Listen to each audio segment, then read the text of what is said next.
Hi, and welcome to Teacher Nell's Learning Resources, your place to listen, read, and enjoy amazing short stories. Let's get started! Connie Conejo ni Melody A. Antonio. Si Connie ay isang batang koneho. Madalas siyang yayain ng mga kaibigan na maglaro. Tara, Connie, Koneho, maglaro naman tayo. Yakag ni Yuri tutubi. Oo nga, Connie Conejo. Tigilan mo na yung pag-aayos ng mga dayami at carrots sa iyong kulungan.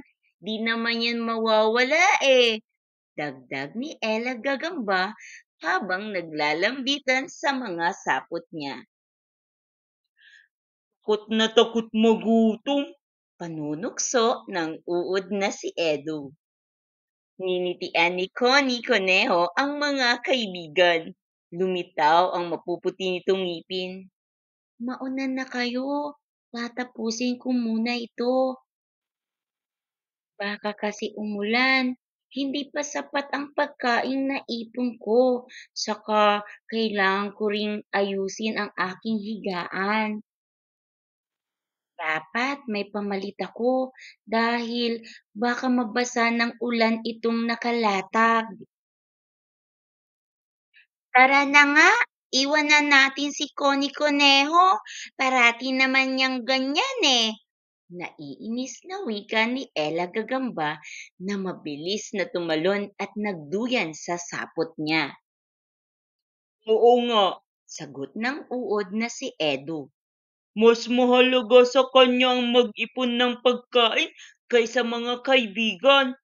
Nagtatampong sabi nito. Lumapit sa kanila si Connie Conejo. Hindi naman sa ganoon. Gusto ko rin naman kayong makasama sa paglalaro. Kaya lang, mukhang malakas ang paparating na ulan.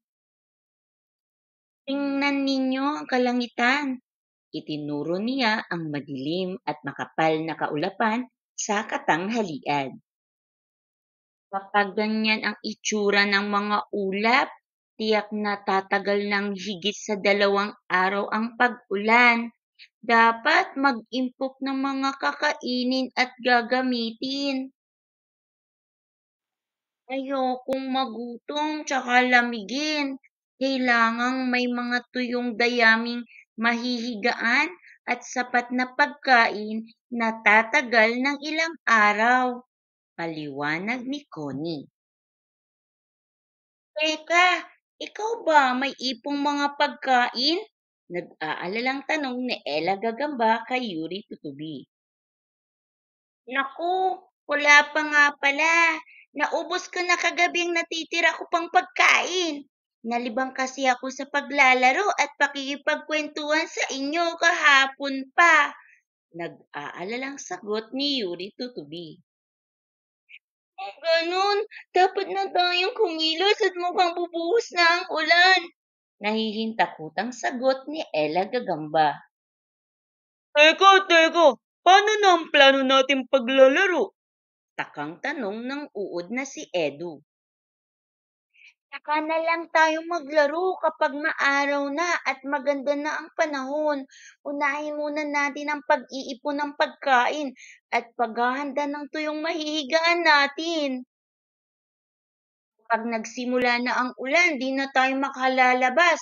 Baka magkakasakit tayo kapag basa ang ating higaan at magugutom naman sakaling wala tayong pagkain na itabi. Sagot ni Ella Gagamba.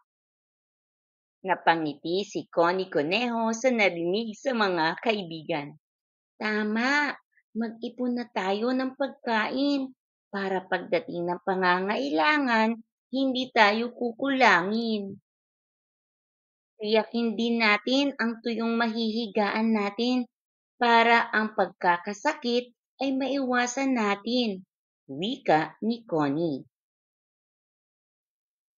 Masayang naghiwa-hiwalay ang magkakaibigan. Mahalagang makapag-ipon at maging handa sa anumang panahon.